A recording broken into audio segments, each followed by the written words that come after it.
안녕하십니까. 이 시간은 여호와의 논이라는 제목을 가지고 여러분과 함께 말씀을 나누고자 합니다.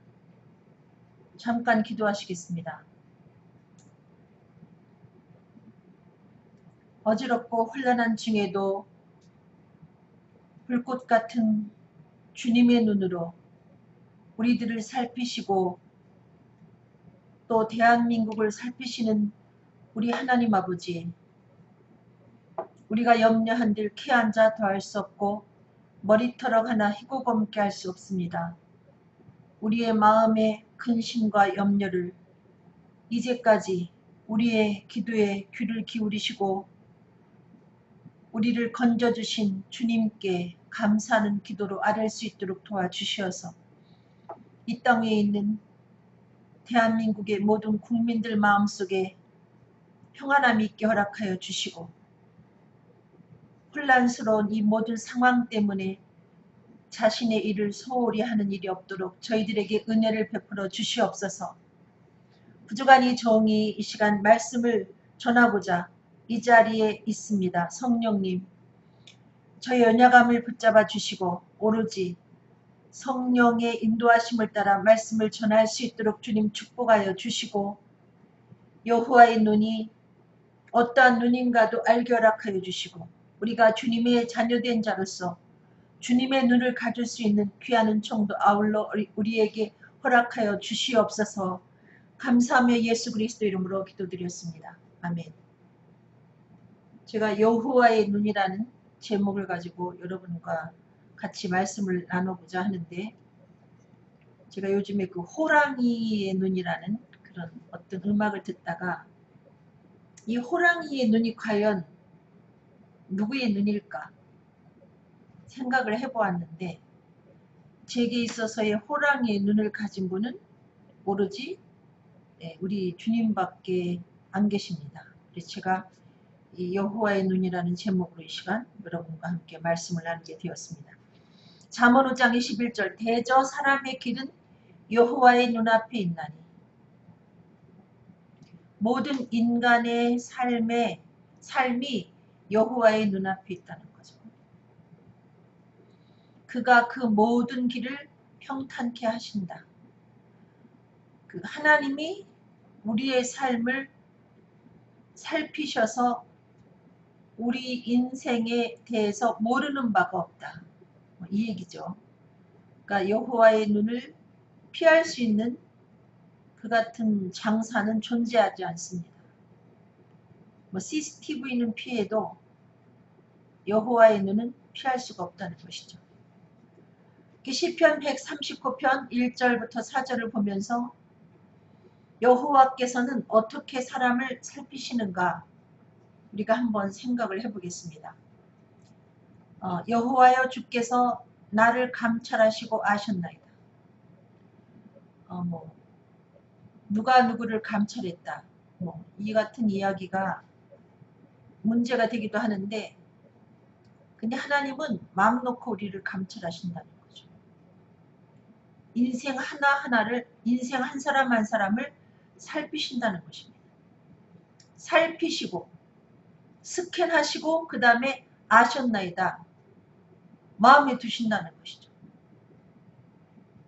다시 말하면 저장해 두는 거나 마찬가지로 우리를 바라보시고 마음에 두신다는 것입니다.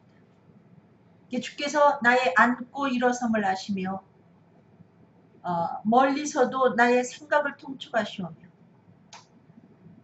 우리의 앉고 일어섬, 단순하게 우리가 어느 자리에 앉고 일어서고 이런 것만이 아니고 우리가 침체되어 있는 것도 아시고, 또 우리가 또 좀 상승세를 타는 것도 하나님은 다 알고 계시고, 그리고 그때의 우리의 마음의 생각도 꿰뚫어 보신다는 것입니다.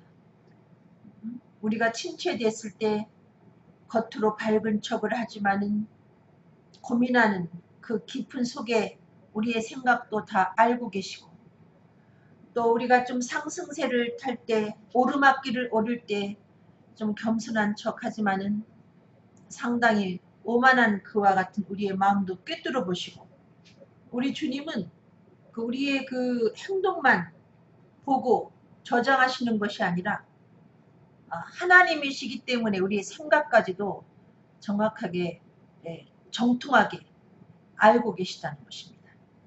나의 길과 눕는 것을 감찰하시며 나의 모든 행위를 익히 하시오니 우리가 뭐 어느 은밀한 길로 한번 가보든지 혹은 어느 곳에 눕든지 우리의 모든 행위를 모르는 게 없다는 거죠. 그리고 여호와여 내 혀의 말을 알지 못하시는 것이 하나도 없으십니다. 가끔 그 청소년들이 혹은 젊은이들이 어떤 그 은어 비슷한 것을 사용해서 자기네들끼리만 통하는 언어를 그들이 사용한다 할지라도 하나님이 전혀 공개되지 아니한 나이 많은 분들이 도저히 알아들을 수 없는 그 언어까지도 알고 계시고 어떤 때 우리가 상대가 내 말을 알아들을까봐 화가 나 있는 중에 조그맣게 이야기를 했을 때 그 사람이 우리 입모양을 보고 또 우리에게 뭐라고 시비를 걸어오는 일이 있는 이와 같은 이야기도 하나님은 정확하게 다 알고 계시다는 것입니다.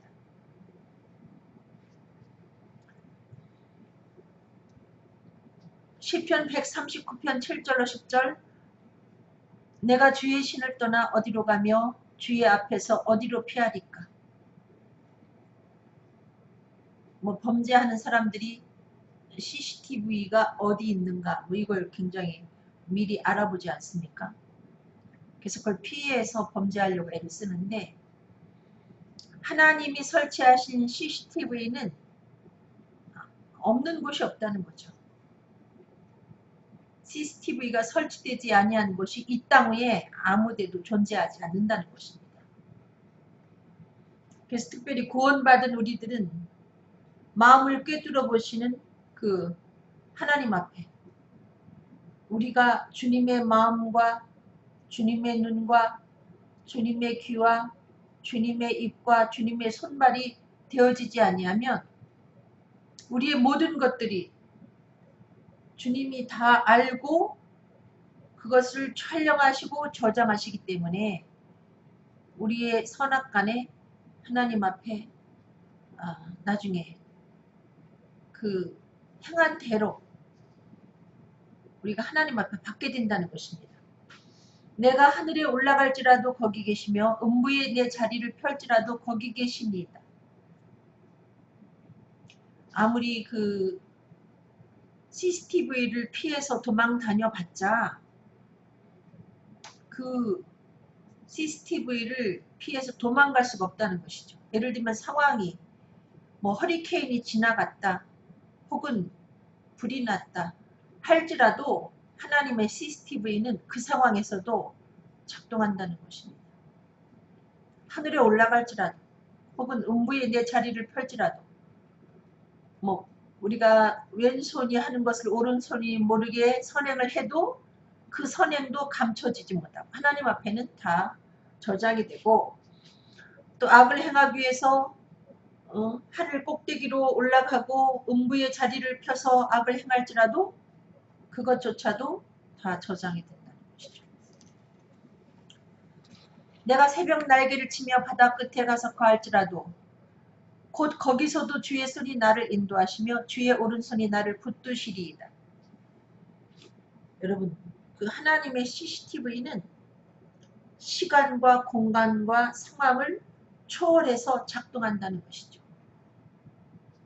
내가 새벽 날개를 치며 바다 끝에 가서 거할지라도 뭐 이 시편의 기자의 고백을 들으면 새벽 날개를 치고 바다 끝에 그가 왜 갔을까?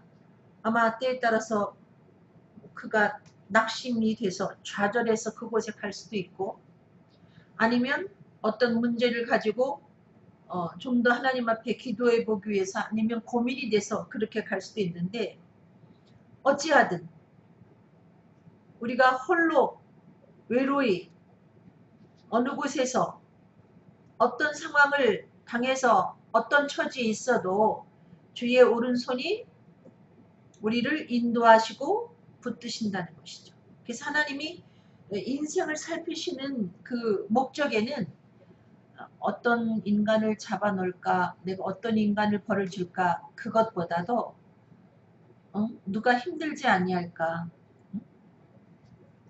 누가 고통스러운가, 내가 누구를 인도해주며 누구를 위로해주며 누구를 붙들어줄까, 이런 사랑의 마음에서도 우리를 살피신다는 것이죠. 말하자면 하나님의 눈은 공의의 눈과 그 사랑의 눈, 자비로운 눈, 이 두 가지 눈을 가지고 우리를 살피신다는 것이죠. 살피신 다음에 어떻게 하시는가?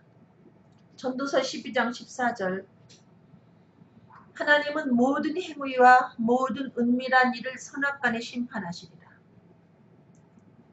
우리가 예수를 영접한 상태에 있어도 우리의 그 행위와 우리의 은밀한 일들을 하나님이 다 저장하시고 계신데, 어느 때인가 선하게 행한 것은 또 우리에게 그만큼 상을 주시고, 악을 행한 것에 대해서는 하나님의 징계가 있다는 것입니다. 구원받은 백성이라 해서 하나님이 특별히 봐주지 않습니다. 갈라디아서 6장 7절, 스스로 속이지 말라. 하나님은 만홀이 여김을 받지 아니하시나니 사람이 무엇으로 심든지 그대로 거두리라. 사람은 속일 수 있어도 하나님은 속일 수가 없습니다. 어떤 사람이 그야말로 매끄러운 말, 또 단정한 그 옷차림, 단정한 차림새, 또 그가 갖고 있는 지식, 또 그가 갖고 있는 기술을 통해서 사람은 속일 수 있지만은 하나님은 속이지 못하죠. 사람은 속이고 그가 때에 따라서는 그가 원하는 자리에 있을지라도 하나님은 결코 속일 수 없기 때문에 그 사람의 모든 행위와 은밀한 일을 정확하게 아시는, 정통하게 아시는 하나님이 그에 대해서 선악간에 반드시 상을 줄 게 있으면 상을 줄 것이고 징벌할 게 있으면 징벌하신다는 것이죠. 우리는 사람을 의지해서는 절망할 수밖에 없습니다. 이 모든 일의 진정한 재판장은 공평하고 온전한 재판장은 우리 하나님이시라는 것을 우리가 기억하면 위로를 받을 수 있습니다. 특별히 권력을 갖고 있는 그 다윗이 자신이 등뜨시고 배부를 때에 범죄를 합니다. 한참 잘 나가는 그 왕으로서 그 왕좌에 있을 때에 그 어느 날 자기의 충신인 부하의 아내를 취하게 됩니다. 그래서 그가 그 악을 행한 다음에 그것도 모자라서 자기가 취한 그 충신의 아내가 임신을 하자 그 완전 범죄를 꿈꾸면서 가진 그 시나리오를 만들어서 시행을 하려고 하다가 실패하자 그 충신인 우리아를 전쟁터에 나가 죽게 합니다. 그럴 때 하나님은 그 나단이라는 선자를 통해서 그 다윗에게 나타나서 말씀하시죠.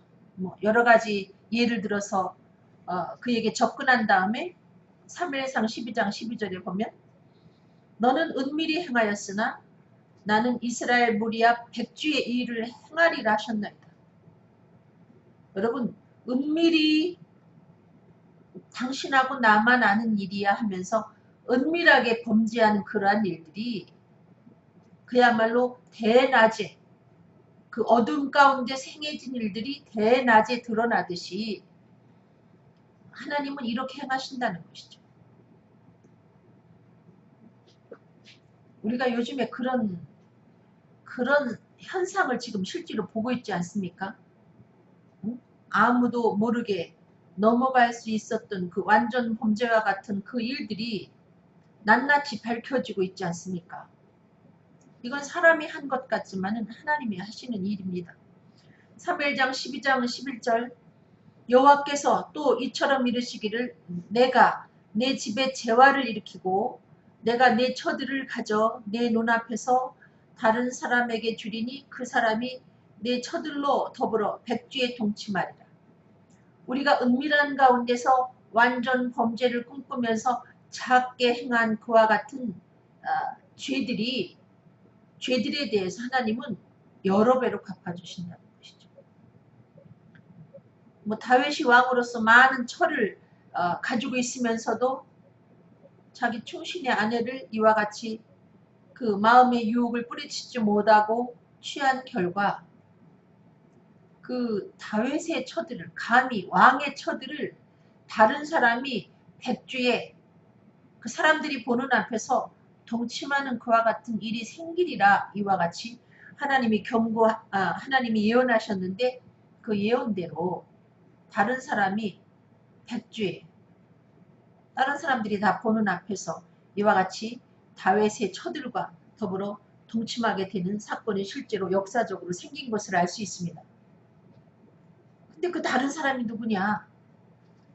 자기 친구도 아니고 멀리 있는 자기와 관계가 안 좋은 그 사람도 아니고 바로 자기의 아들 압살롬이었다는 것이죠. 아마 그가 그 압살롬의 범죄에 대해서 너무 고통스럽기도 했지만은 사람인지라 그 처들을 그 백주에 범하는 그 아들놈 앞에서 그가 느꼈을 고통은 이루 말할 수가 없을 것입니다. 그 주님이 여호와의 눈, 호랑이 눈 같은 주님의 눈이 유심히 살피시는 것은 무엇인가?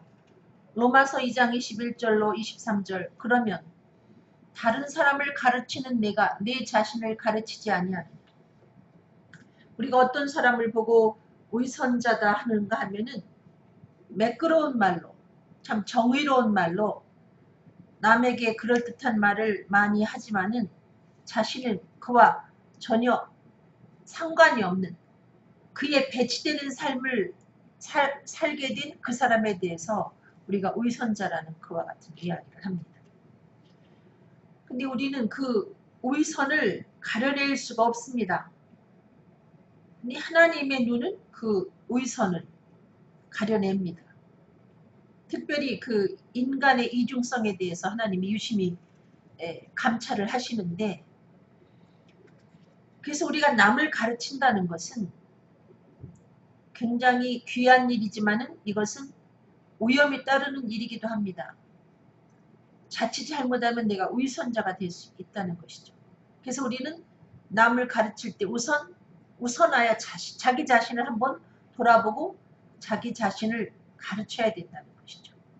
가르친다는 것은 곧 자기를 가르친다 이렇게 생각하고 가르치면 이것이 문제가 없지만은 그냥 이거는 좋은 것만 가르치면 돼 하고 자기 자신을 돌아보지 아니하고 자신을 가르치지 아니하고 가르치게 되면 이제 위선자라는 이야기를 듣게 되고 그 이 이중성 때문에 많은 사람들 앞에 고통을 주게 되죠. 도적질 말라 반포하면서 도적질을 하게 된다든지 간음하지 말라 말하면서 간음한다든지 우상을 가증히 여기는 것처럼 하면서 신사 물건을 또 거기에 탐을 내가지고 도적질을 한다든지 또 율법을 많이 아는 것처럼 자랑하면서 율법을 범해버린다든지 이럴 때 이것은 하나님을 욕되게 하는 것이라는 것이죠. 이 뭐 예를 들면 도적질하지 말라, 간음하지 말라, 뭐 우상을 숭배하지 말라 이 모든 것들이 하나님의 계명이거든요. 그 계명을 그럴듯하게 반포하면서 자신은 그것에 위배되는 삶을 살게 되면 이 하나님의 말씀을 가지고 거짓말을 한 것이 되기 때문에 이것이 하나님께 욕이 된다는 것입니다. 근데 하나님은 이러한 사람들을 유심히 보신다는 거죠. 그래서 하나님이 우리들에게 예수님이 뭐라고 말씀하셨는가 하면은 너는 내 눈 속에 있는 들보를 보지 못하면서 어찌하여 형제에게 말하기를 형제여 나로 내 눈 속에 있는 티를 빼게 하라 할 수 있느냐. 그러니까 우선 자기 눈 속에 있는 들보를 먼저 보라는 것이죠. 늘 자기를 봐야 된다는 거죠. 어떤 사람이 자기 얼굴에는 여기에 김치 국물이 잔뜩 묻었는데 그 앞에 있는 사람을 보고 여기에 뭐가 묻었네요. 그런다면은 물론 그 사람이 그것을 수정을 하지만은 당신 얼굴에는 그보다 더한 것이 묻었어요. 이야기하겠죠. 말씀이 이렇게 모함을 당하는 지경에 이르게 된다는 것입니다. 그야말로 너나 잘하세요. 이렇게 돼버린다는 거죠. 그래서 우리는 먼저 우리 자신을 살펴야 된다는 거죠. 그 말씀의 거울 앞에 나를 한번 점검하고 그 다음에 거기에서 깨달아지는 말씀에 비춰서 나를 한번 점검하고 그 다음에 그 말씀을 전할 수 있어야 된다는 것입니다. 설교라는 것은 열심히 어떤 지식을 습득해서 전하는 것이 아니라 내가 깨닫고 그 말씀에 비춰서 나를 보고 그렇게 감동을 받은 것을 전할 때 그것이 힘있는 확실한 증인의 말은 힘이 있다. 힘있는 설교가 될 수 있는 것입니다. 그래서 외식하는 자여 예수님이 먼저 내 눈 속에서 들보를 빼어라. 그 후에야 내가 밝히 보고 형제의 눈 속에 있는 티를 빼리라. 개혁이라는 게 쉬운 게 아니죠. 모든 예를 들면 내가 뭔가 세상을 바꿔야지. 내가 한번 내게 속한 조직을 한번 개혁할 거야. 좋은 방향으로 바꿔볼 거야. 하려면 우리가 그 많은 그 어떤 지식을 그들에게 풀어 헤치면서 전해서 그들을 변화시키려고 하기보다는 자기가 옳다고 생각한 그 지식을 습득하고 자기가 먼저 솔선수범해서 그것을 지켜 행해서 변화시키는 게 훨씬 더 긍정적이고 효과적이죠. 말로만 되는 게 아니지 않습니까?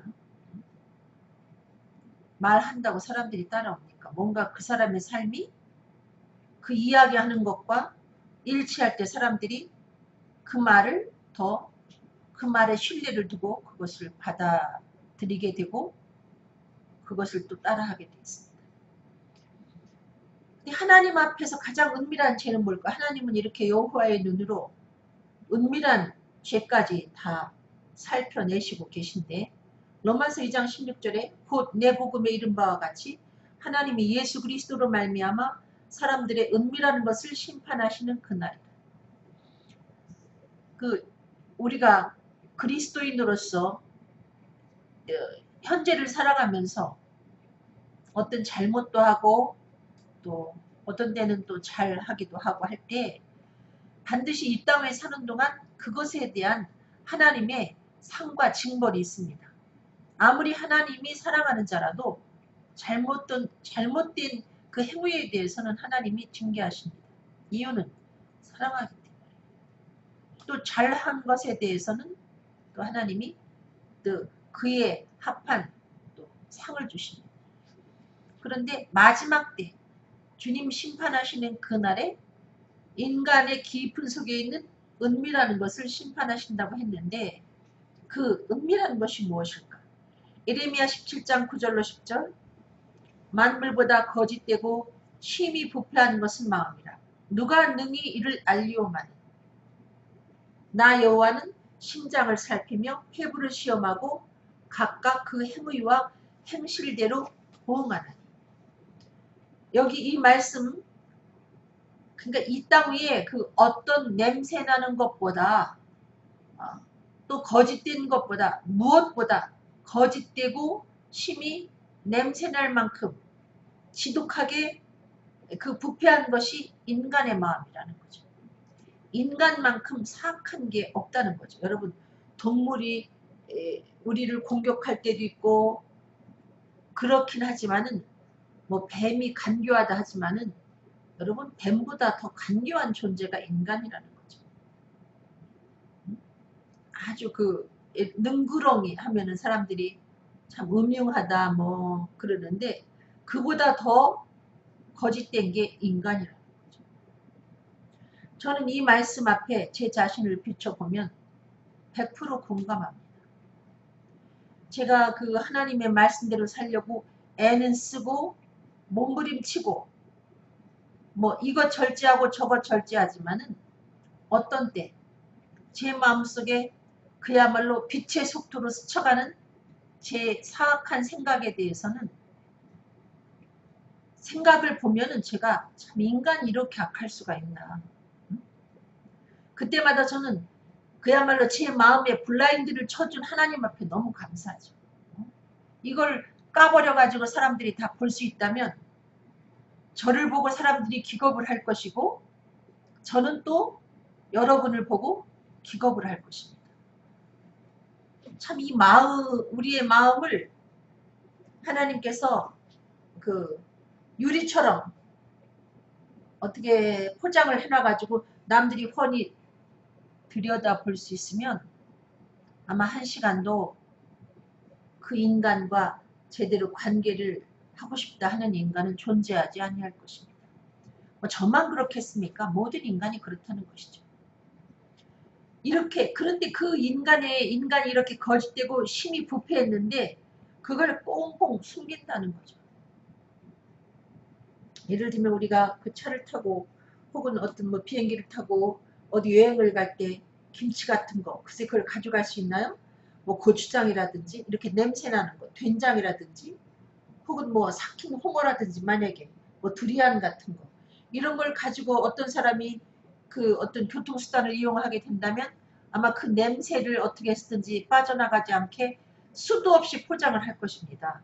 비닐로 묶고 뭐 병에다 넣고 별짓을 다 할 것인데 그것처럼 우리는 이 거짓되고 부패한 우리의 마음을 꽁꽁 숨긴다는 거죠. 남이 볼 수 없게.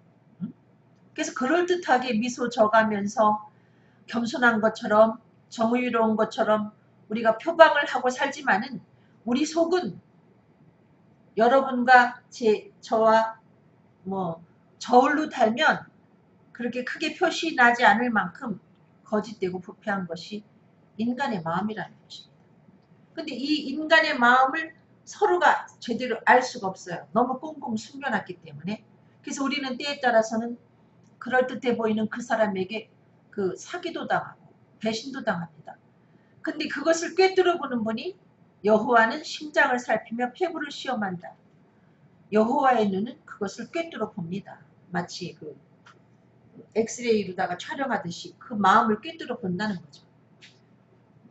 그래서 우리 역시 그 사람들한테 이 정말 심히 거짓되고 부패했는데 나도 그런 존재지만은 그와 같은 존재 앞에 우리가 때에 따라서 크게 아픔을 당하고 큰 손해를 보지 않으려면은 우리에게도 상대를 꿰뚫어 볼 수 있는 주님의 눈을 빌려올 필요가 있다는 거죠. 제가 지금 하나님 앞에 가장 은밀한 죄가 무엇인가 이것을 이야기하고 있는데 마태복음 7장 22절로 23절 그날에 많은 사람이 나더러 이르되 주여 주여 우리가 주의 이름으로 선지자 노릇하며 주의 이름으로 귀신을 쫓아내며 주의 이름으로 많은 권능을 행치 아니하였나이까 하리니 그때 내가 저희에게 밝히 말하되 내가 너희를 도무지 알지 못하니 불법을 행하는 자들아 내게서 떠나가라 하리라. 그날이라는 것은 예수님이 심판하러 오시는 때를 말합니다. 그때에 많은 사람들이 물론 이 사람들이 교회 다니는 사람이겠죠. 주님 앞에 나와서 우리가 주의 이름으로 선지자 노릇도 하고 예수 이름으로 귀신도 쫓아내고 예수 이름으로 많은 권능을 행했습니다 하니까 예수님이 나는 너희를 모른다 이렇게 말씀하십니다. 도무지 너희를 알지 못하는데 무슨 소리냐. 불법을 행하는 자들아 내게서 떠나가라. 이들이 말하자면 예수님이 마음을 꿰뚫어 보시는 것을 모르고 예수님 앞에 거짓말을 한 거죠. 입으로는 주여 주여 하지만은 실제로 그들 마음속에는 예수님을 주로 믿지 아니한 것입니다. 많은 교인들이 교회를 왔다 갔다 하지만은 남들이 찬송할 때 뭐 주 예수여 하면서 찬송을 부르고 기도할 때 똑같이 하지만은 그들의 은밀한 깊은 마음 깊은 속에서는 예수를 주로 인정하지 않는다는 거죠.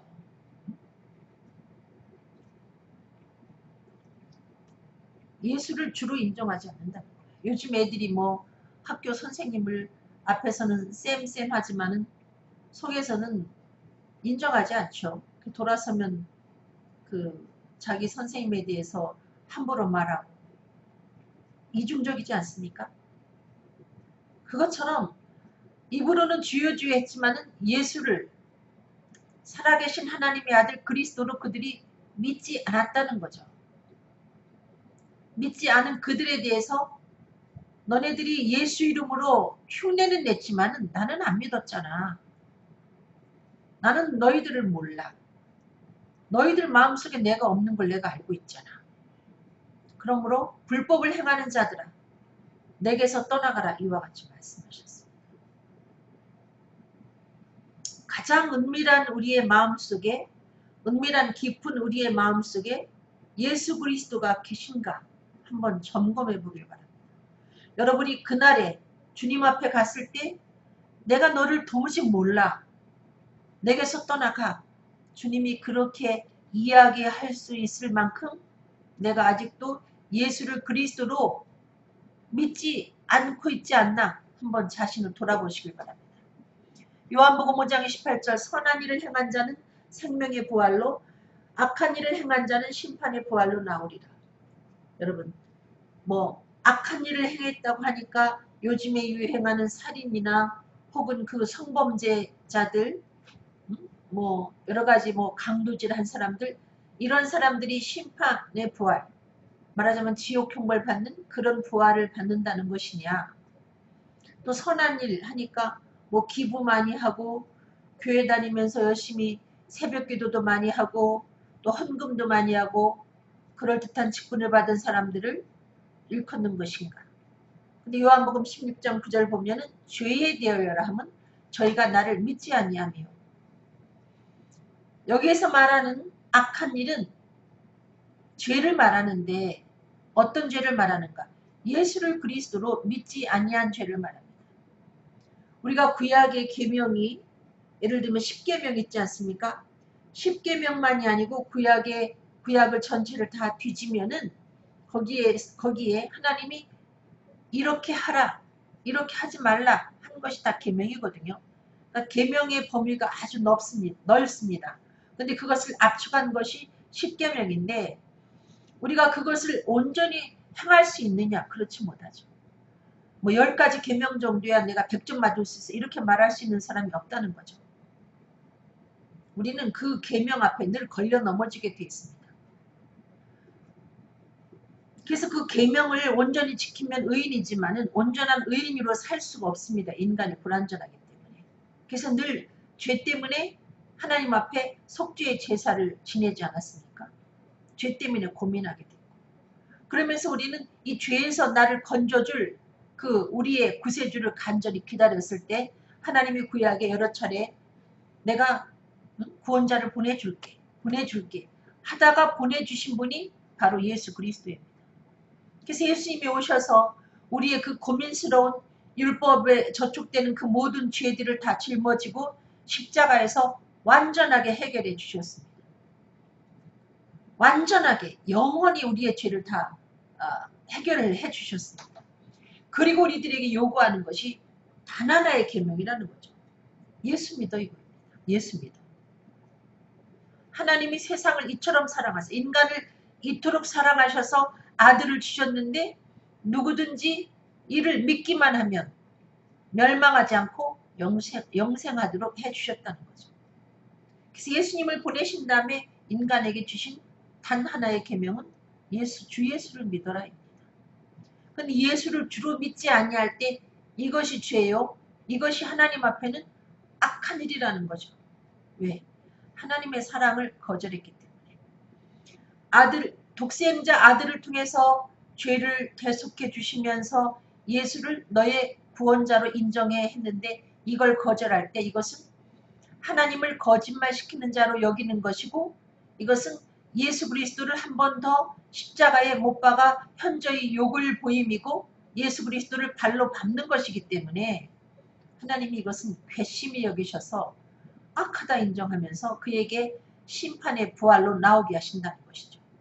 그와 반면에 부족하고 이 땅에 사는 동안 여러 번 넘어지고 쓰러지지만은 하나님이 보내신 예수를 그리스도로 인정하면, 예수를 나의 구세주로 인정하는 그들에 대해서는 너는 참 착하다. 선하신 하나님을 믿었다는 그 이유로 선한 일을 행한 자로 인정해 주셔서 의롭다 이렇게 지칭해 주시면서 그에게 영생을 주시는 것입니다. 그래서 교회 다니면서 열심히 착한 일을 어느 정도 쌓으면 구원받는다고 생각하시면 여러분 죽을 때까지 아무리 교회를 다녀도 여러분 구원을 받지 못합니다.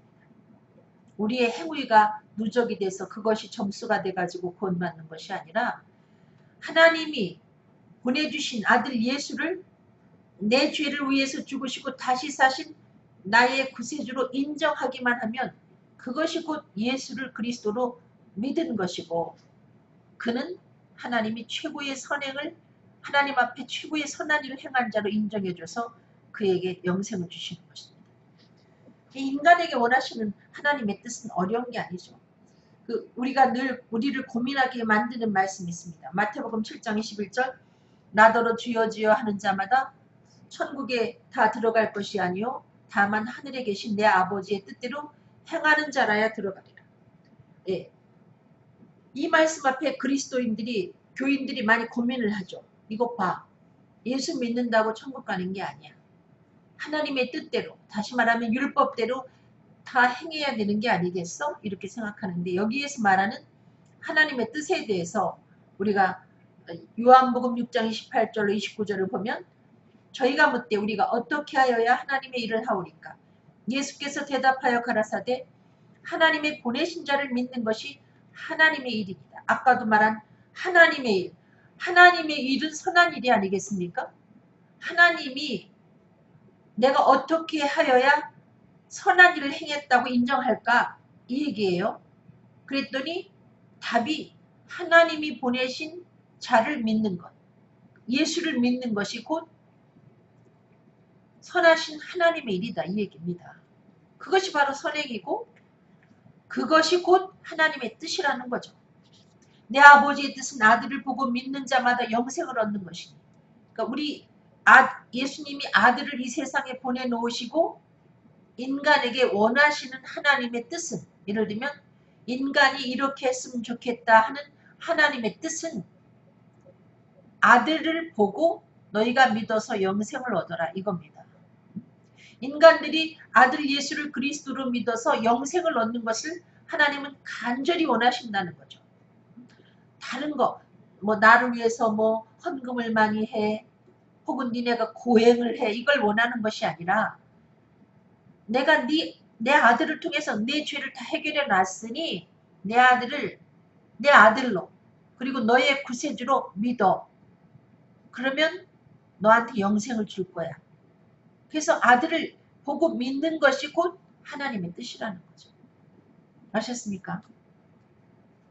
그러나 끝까지 그렇게 쉬우면 누가 천국 못 가. 나는 그따위로다가 믿어서 천국 가는 거라면 나는 안 가도 좋아하면서 끝까지 예수를 믿지 아니한다면, 혹은 교회를 지금 출석하고 있으면서도 여전히 예수를 역사적인 인물까지는 믿지만은 여러분의 그리스도로 죽은 자 가운데서 부활하신 다시 사신 여러분의 구세주로 믿지 않는다면은 고린도후서 13장 5절에 뭐라고 말하는가 하면은 너희 속에 너희 안에 예수 그리스도가 없으면 너희는 버리운 자다 이렇게 말합니다.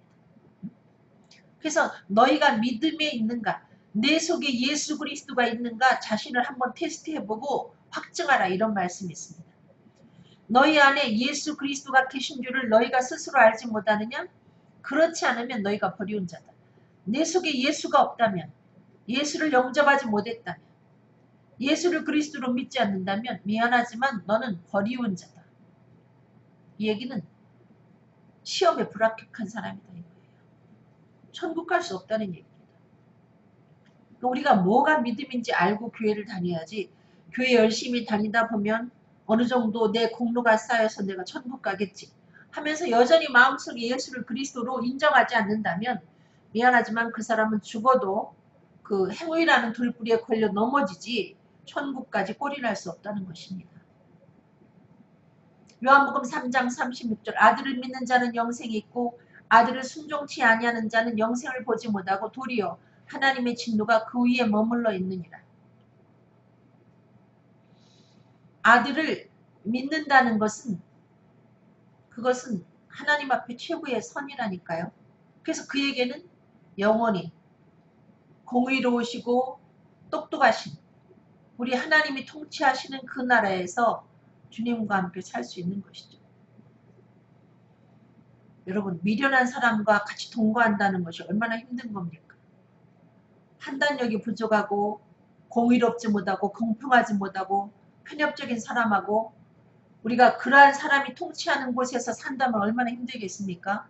근데 천국은 공의롭고 사랑도 많고 완전하신 그와 같은 주님이 통치하는 그런 곳인데 그곳에서 아들 예수를 그리스도로 믿는다는 것 때문에 영원히 같이 살 수 있는 그 권한을 우리들에게 주신다는 것이죠.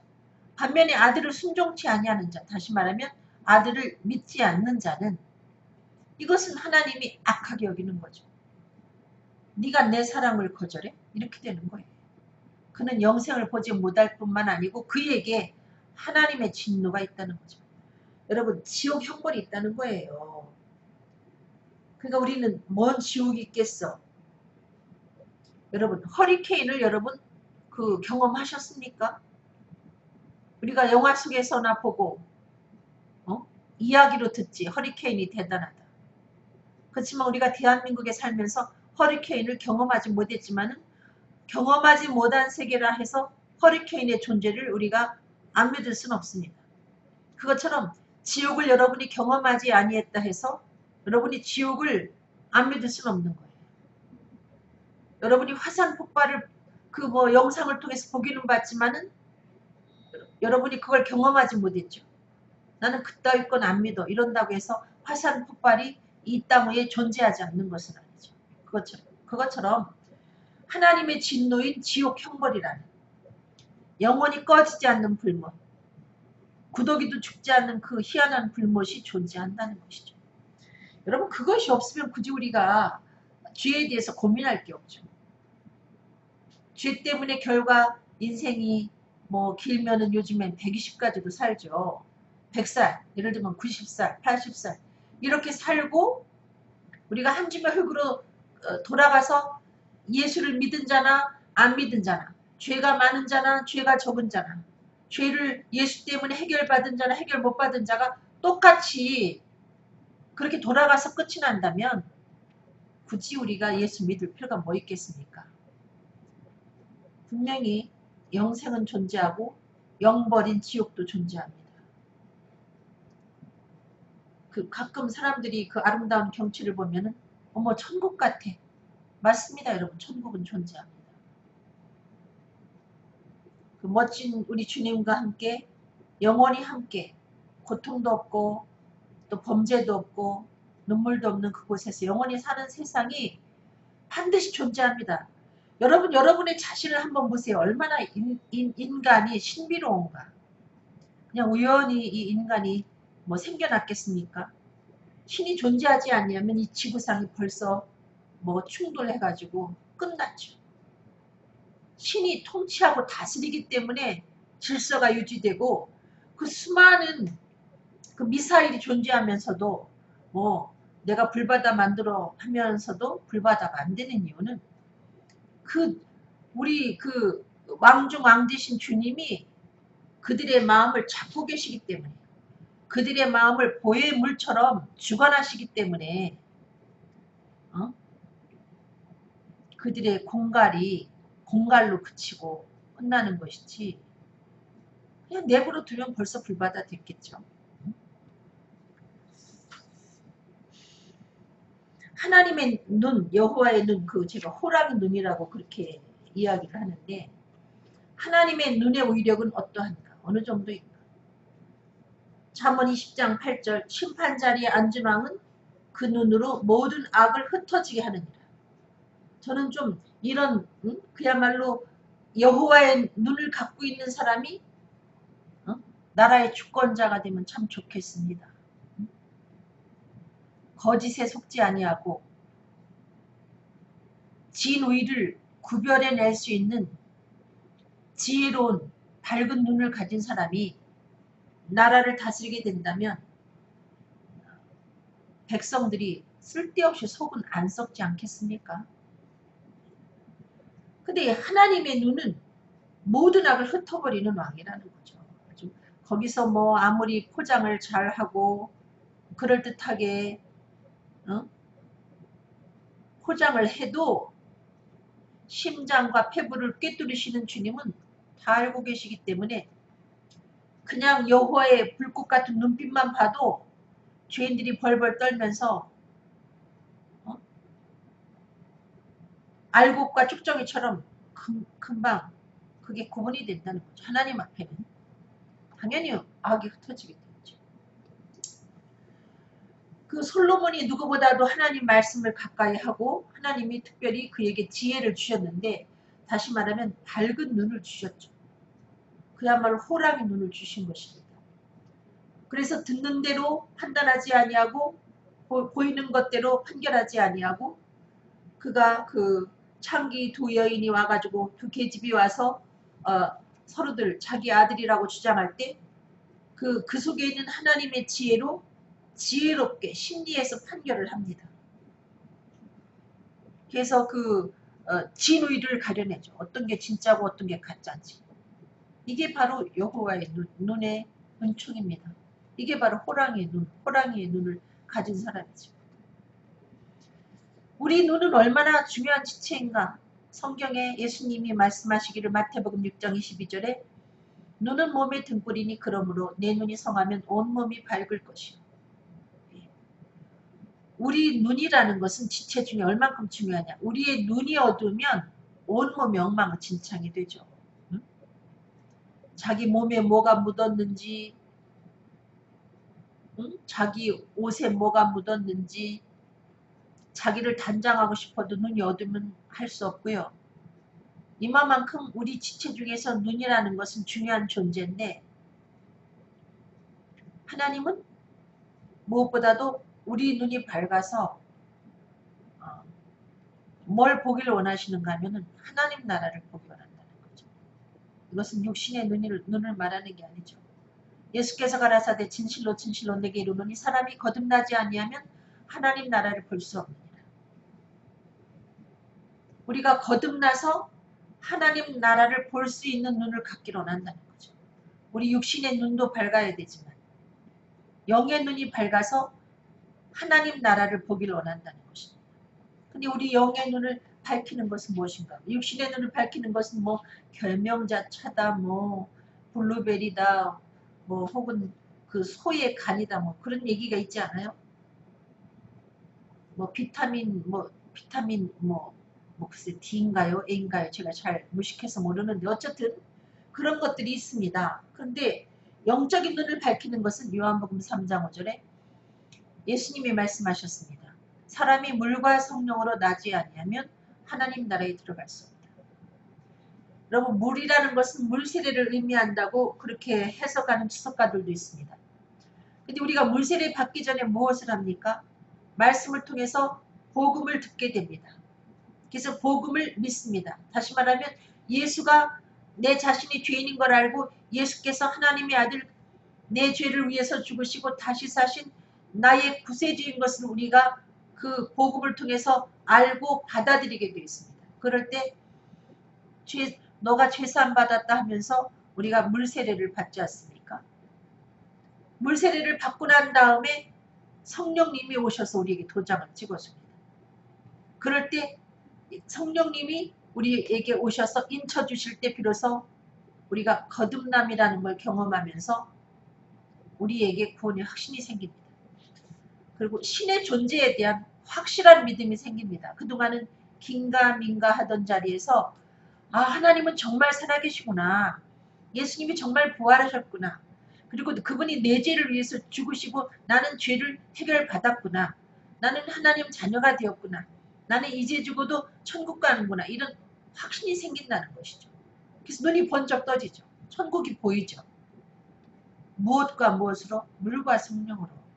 다시 말하면 말씀과 성령으로 우리 눈이 밝아진다는 것입니다. 그래서 교회가 성경을 통해서 예수가 하나님의 아들이심을 끊임없이 선포하는데 그 위에 무엇을 해야 되는가 하면은 예수님이 내가 너희에게 면달이 못되어 성령을 줄 터이니 예루살렘을 떠나지 말고 성령을 기다리라. 그랬을 때 오순절날 그 성령을 받은 그 사람들이 열흘 동안 간절히 모여서 기도에 전혀 힘썼다는 거 아닙니까 여러분?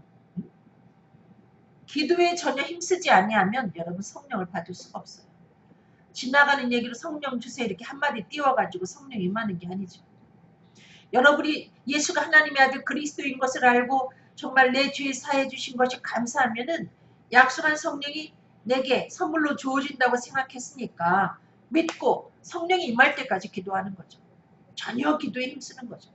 성령이 임할 때까지 관심을 끊지 않고 기도할 때 여러분에게 성령이 임한다는 것입니다.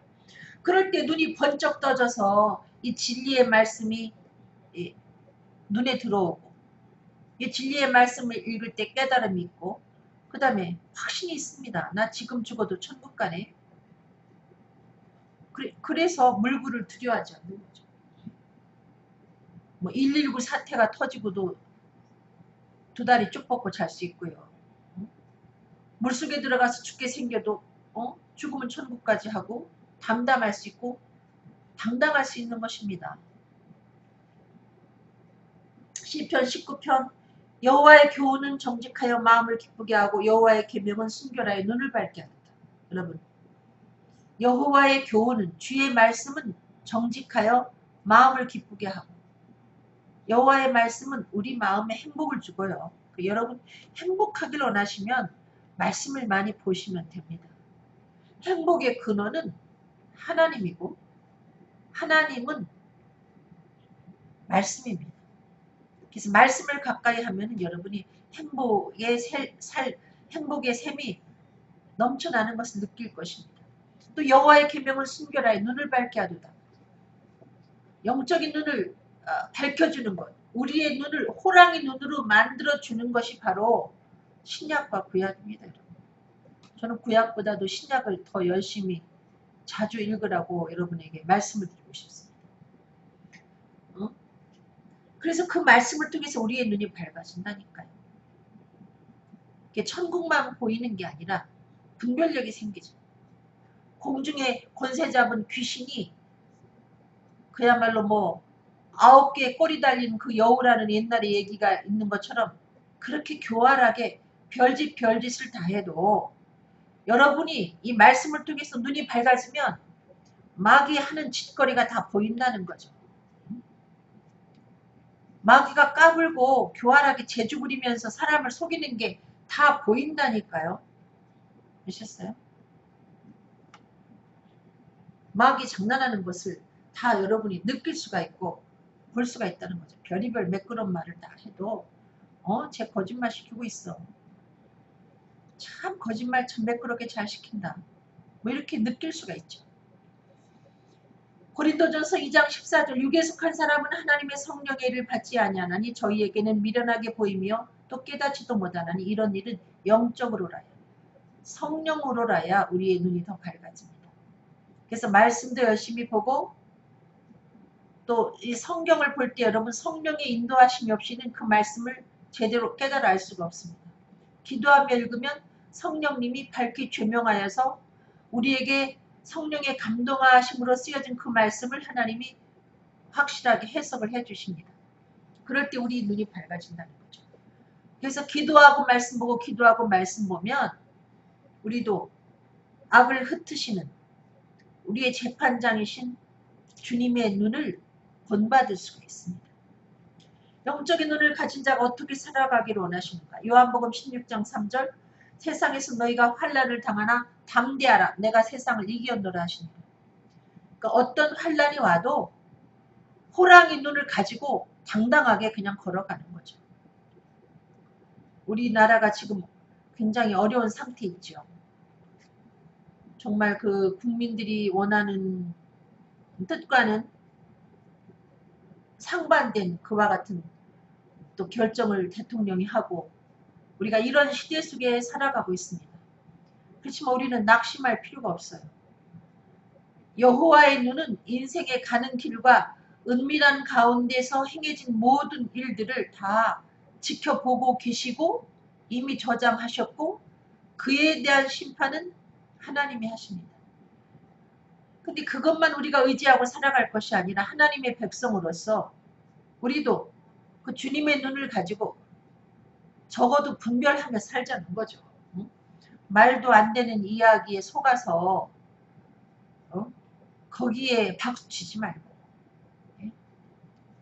말도 안 되는 이야기에 속아서 그럴듯한 논리에 속아가지고 거기에 마음 뺏겨서 진실이 아닌 것에 여러분이 한 표를 줘서 그 옆에 있는 사람을 마음 아프게 하지 말고 정확하게 분별력 있는 눈을 가지고 올바른 선택을 하자는 거죠. 마태복음 10장 16절 보라 내가 너희를 보냄이 양을 이리 가운데 보냄과 같도다. 그러므로 너희는 뱀같이 지혜롭고 비둘과 같이 순결하라. 우리가 사는 세상은 우리가 그 아주 순한 양이라면 마치 이리 가운데 보내진 것과 같습니다. 그래서 예수님이 순결하라. 비둘기같이 순결하지만 더불어 뱀같이 지혜로워라. 이렇게 말씀하십니다. 간교한 뱀보다 더 우리가 지혜롭지 아니하면 살아갈 수가 없는 세상이라는 거죠. 오히려 당한다는 거죠. 귀신이 굉장히 영리합니다. 그래서 귀신보다는 우리가 더 영리해야 된다는 거죠. 귀신같이 알고 왔네 뭐 이런 표현을 쓰지 않습니까? 귀신은 기가 막히게 알고 옵니다. 우리가 귀신보다 더 눈이 밝아야 된다는 거죠. 거짓 선지자들을 삼가라. 양의 옷을 입고 너희에게 나오나 속에는 노략질하는 일. 그럴듯한 이론에 속지 말고 아주 그야말로 정의를 구현하고 공의의 사도처럼 여러분 앞에 나타나지만은 그 속에는 목적은 노략질이라는 거죠. 그럴듯한 이론을 가지고 마치 그 백성을 사랑하는 것처럼 외치지만은 속의 목표는 노략질하는 일이라는 거죠. 권력을 탐하고 하셨습니까? 그리고 몰래 불을 축적하고 여러분 진정한 사회주의자는 자기도 그와 같이 사는 것입니다.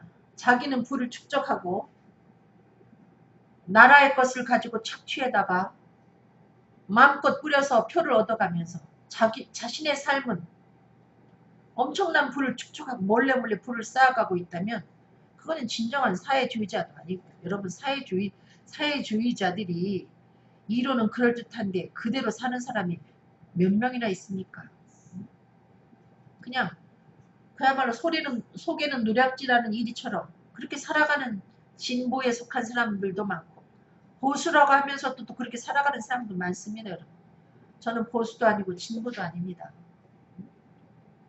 예레미야 17장 5절 나 여호수아가 이같이 말하노라. 무릇 사람을 믿으며 혈육으로 그 권력을 삼고 마음이 여호와에게서 떠난 그 사람은 저주를 받을 것이라.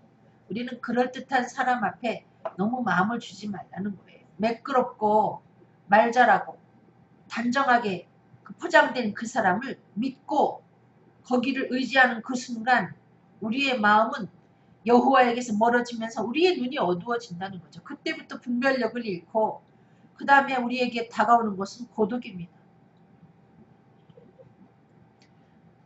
사람을 의지하면 우리 눈이 어두워집니다. 그래서 가끔 사람들이 그렇게 말을 하죠. 믿는 도끼한테 발등 찍혔다. 발등 찍힌 이유가 뭡니까? 믿었기 때문이죠. 누구를 믿습니까? 믿으면 찍힙니다. 여러분. 인간과 인간 사이에는 저는 안전거리가 필요하다고 생각하는 사람이에요. 아, 저 사람은 정말 진정한 사람이야 하고 탁 기대는 순간 여러분은 주님과 거리가 생기고 여러분의 눈이 어두워지고 여러분은 구덩이에 빠지게 돼서 어느 날 심한 고독을 느끼게 돼 있습니다. 그리고 당하게 돼 있어요. 믿는 도끼한테 여러분 찍히게 돼 있습니다.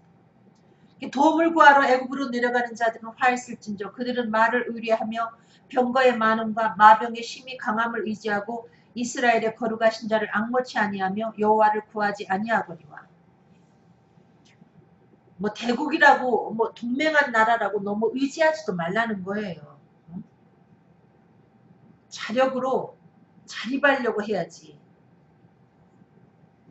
여러분, 그 개척교회들이 큰 교회 도움을 계속 받다 보면은 잘하지 못하고 빨리 자립하려고 애를 써야 교회가 또 성장을 하고, 남의 도움을 받는다는 것, 교회가 큰 교회로부터 도움 받는다는 것이 그게 얼마나 참 그렇게 별로 아름다운 일이라고 저는 보지 않습니다. 물론 개척 초기 단계에는 그럴 수 있지만 할 수 있으면 자립을 해야죠. 나라도 마찬가지죠. 자력으로 모든 것을 해결하려고 해야지. 뭐 좀 그야말로 여기 있는 말씀처럼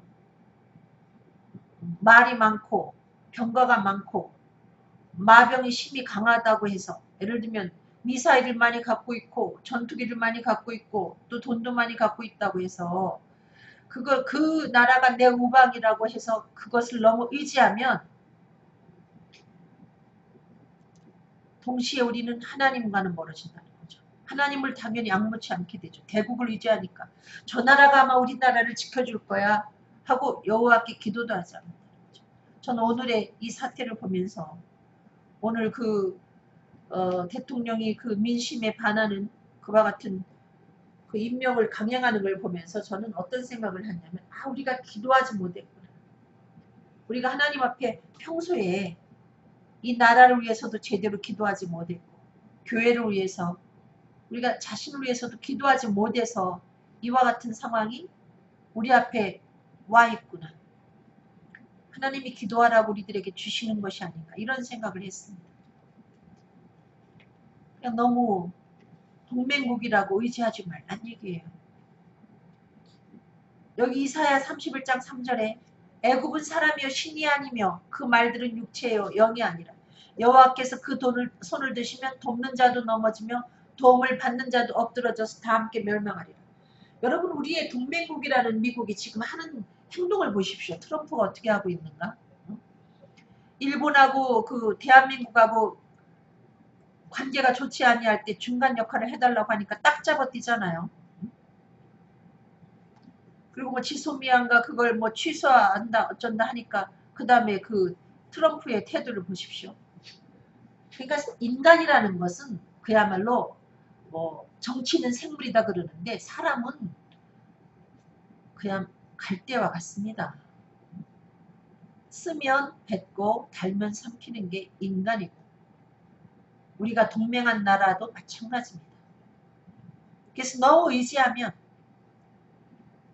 그 나라가 우리의 신이 될 수 없는데, 그 육체가 결코 영이 아닌데 너무 의지하면 하나님이 손을 들어서 친다는 거죠. 그러면 동맹을 맺은 그 나라도 넘어지고 손잡은 우리도 함께 멸망한다니까요. 하나님은 그렇게 좋아하지 않습니다. 사람들이 서로 마음을 합해가지고 바벨탑을 쌓았을 때 하나님이 그걸 기뻐했습니까?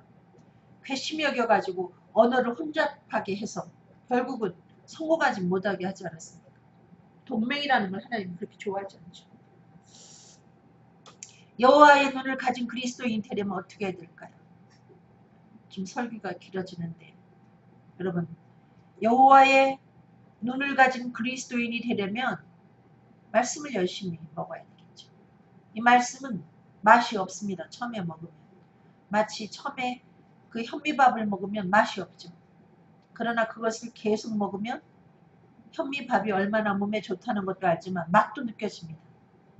단단한 식물은 장성한 자의 것이니 저희는 지각을 사용함으로 연단을 받아 선악을 분별하는 자들입니다. 분별력은 씹을 때 생긴다는 거죠. 그래서 옛날 어르신들이 이가 빠지면 그냥 빠진 채로 살았죠. 여러분이 기억하다시피 옛날 어르신들은 60 정도 넘으면 금방 치매기가 왔습니다. 그때는 치매라는 용어를 쓰지 않고 망령 났다 그랬죠. 그래서 뭐 벽에다 똥칠하고 뭐 이상한 짓도 많이 하고 했는데, 사람이 씹는 일을 할 때, 단단한 식물을 먹으면서 이 지각을 사용할 때 우리에게 분별력이 생긴, 뇌 운동이 활발해지면서 우리가 더 예민해진다는 거죠. 한마디로. 아셨습니까? 성경을 열심히 읽고 그 말씀을 붙잡고 기도할 때 우리가 선악을 분별할 수 있는 눈이 생긴다는 거죠. 이 성경은 우리에게 구원의 투구가 되고 이 성경 말씀은 성령의 검이 됩니다.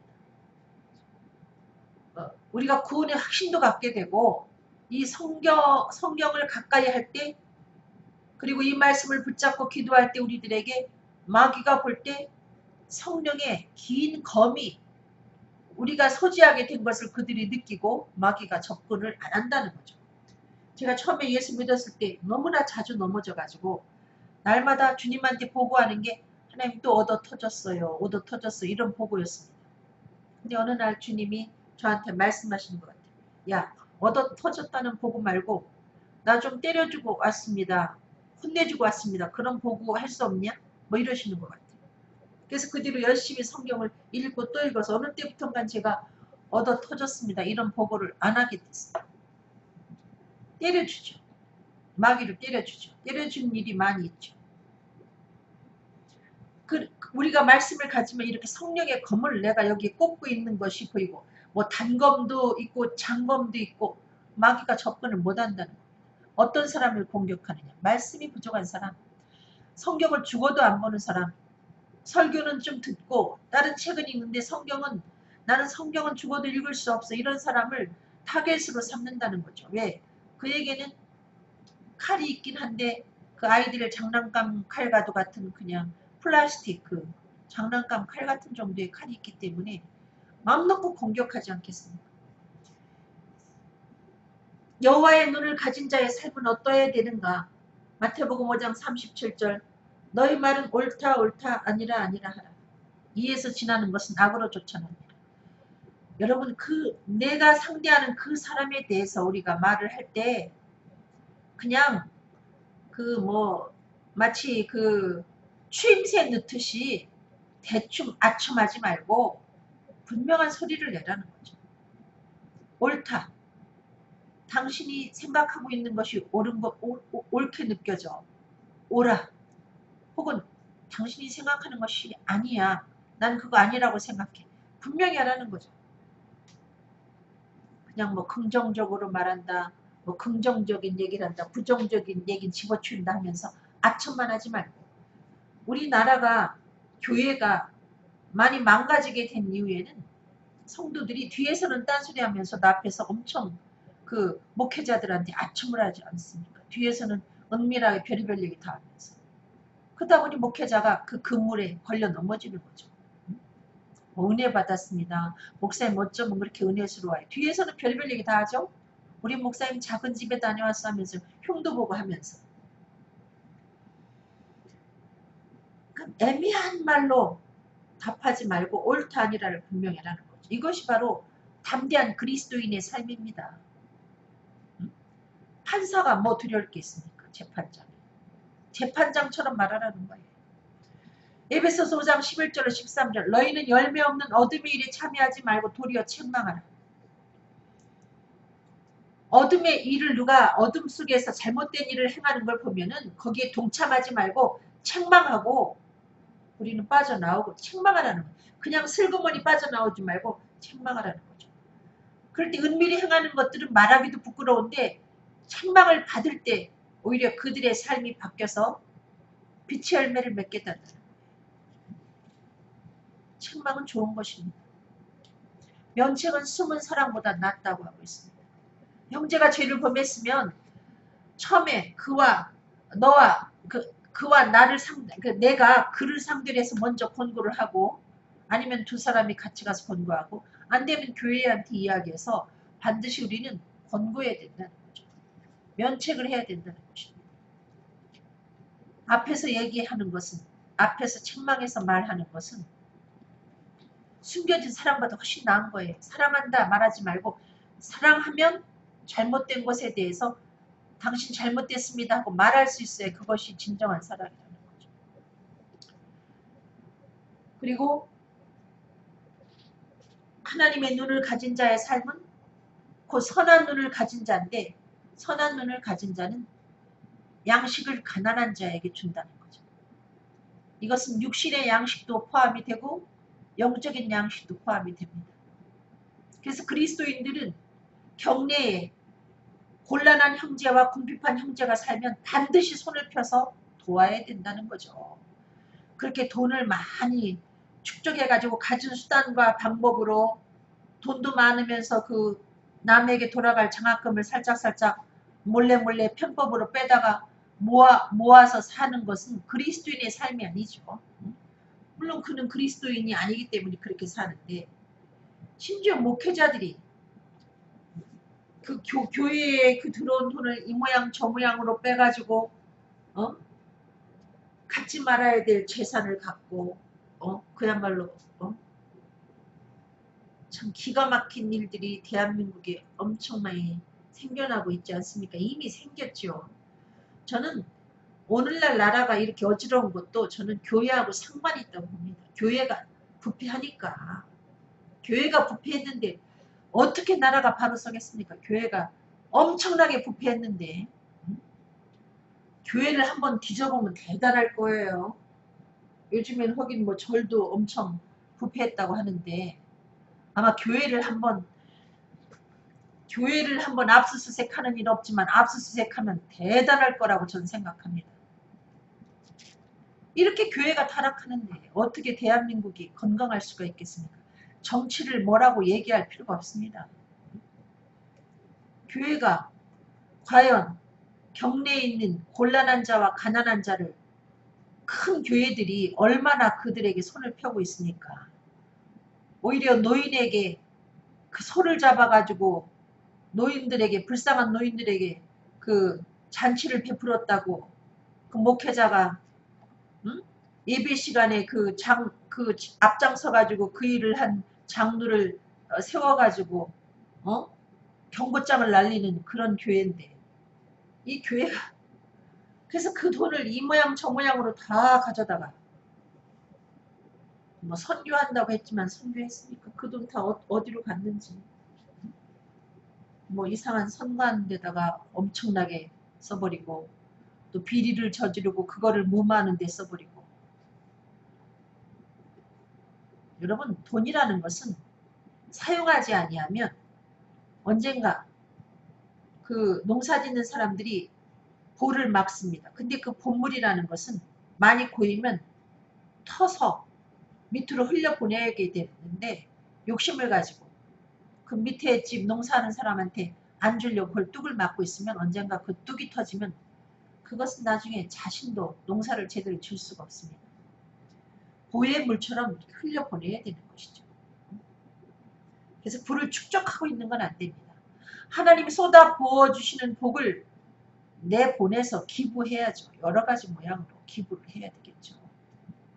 가난한 사람이 안 보입니까? 어떻게 이렇게 그 많은 돈을 갖고 있을 수 있는지 나는 이해가 가지 않습니다. 요한계시록 1장 2절, 요한은 하나님의 말씀과 예수 그리스도의 증거 곧 자기의 본 것을 다 증거하였느니라. 이렇게 양식을 가난한 자에게 주는 것도 중요하지만 또 우리는 먼저 믿은 자로서 연약한 성도를 양육할 사명도 있고요. 그리고 성령을 통해서 우리가 예수를 성령을 통해서 내가 본 바에 들은 바에 만진 바라 되지 않았습니까? 그러면 이걸 증거할 사명이 있는 게 바로 주님의 눈을 가진 자의 삶입니다. 근데 우리가 예수를 그리스도로 증거하려면 우리 앞에는 반드시 경고하는 무리가 생깁니다. 예수 이름으로 도무지 말하지도 말고 가르치지도 말라, 이렇게 협박하고 덤벼드는 어둠의 세력이 있는데 그때 굴하지 말고 내가 하나님 앞에서 너희 말 듣는 것이 하나님 말씀 듣는 것보다 옳은가 판단하라. 나는 보고 들은 것을 말하지 아니할 수 없다 하면서 담대하게 직진하라는 거죠. 사도 바울이 오직 성령이 각성해서 내게 증거하여 결박과 환난이 기다린다 하시나 나의 달려갈 길과 주의 예수께 받은 사명 곧 하나님의 은혜의 복음 증거하는 일을 마치려 하면은 나의 생명을 조금도 귀한 것으로 여기지 아니하노라. 사도 바울이 자기가 복음을 전하고자 이쪽 동네에서 이쪽 동네로 이 나라에서 저 나라로 갈 때 성령이 항상 앞서 증거하는 것이 너를 죽이려고 매복한 무리가 있다. 결박과 환란이 있다. 이렇게 말씀해 주셨지만은 사도 바울은 거기에서 멈추지 아니하고 돌아가지 아니하고 하나님의 은혜의 복음 증가하는 일, 이건 주 예수께서 나에게 주신 사명이기 때문에 나는 내 생명을 조금도 귀한 것으로 여기지 아니하고 나는 직진한다 하고 그야말로 허리케인을 뚫고 그 불 가운데를 뚫고 지나가면서 복음을 전했다는 거죠. 어떠한 경우라도 굴하지 아니하고 성실히 복음을 전하는 그가 곧 여호와의 눈, 곧 호랑이의 눈을 가진 자입니다. 잠깐 기도하시겠습니다. 늦은 시간에 연약한 이 종이 여호와의 눈이라는 제목으로 말씀을 전했습니다. 사랑하는 주님, 주님의 눈이, 불꽃 같은 눈이 우리 인생 앞에 늘 존재하기 때문에 우리는 두렵고 떨리기도 하지만 그 하나님이 우리를 공격하기 위해서 혹은 징계하기 위해서 살펴보시는 것이 아니라 우리를 케어하기 위해서 살피신다는 걸 생각할 때 너무나 감사합니다. 내가 절망 가운데 낙담하고 있을 그때에도 주님이 나를 살피시고 사랑의 손길을 내신다는 것을 기억하게 하시고 또 등 뜨시고 배부를 때 우리가 주님 앞에 범죄할 때 그것까지도 불꽃 같은 눈으로 보시고 사랑하기 때문에 우리를 징계한다는 이 사실을 알게 허락하여 주신 것 다시 한번 감사하며 우리가 이 나라와 이 세계의 모든 그 곤란한 상황에 대해서도 주님께 맡기고 감사함으로 맡기고 기도할 수 있도록 도와주시고 우리의 염려를 놓을 수 있도록 인도하여 주시옵소서. 무엇보다 우리들에게 여호와의 눈을 허락하여 주시어서 선악을 흩어버리는 재판장처럼 바로 분별할 수 있도록 인도하여 주시고 힘있게 예수 그리스도를 그럼에도 불구하고 증거할 수 있도록 축복하여 주시옵소서. 감사하며 예수 그리스도 이름으로 기도드렸습니다. 아멘. 여러분 감사합니다. 여러분 사랑합니다. 제가 그 방송하는 것을 유튜브에 올립니다. 관심 있으신 분들은 그 유튜브에 이경일 치고 들어가시면 제 방송을 보실 수가 있습니다.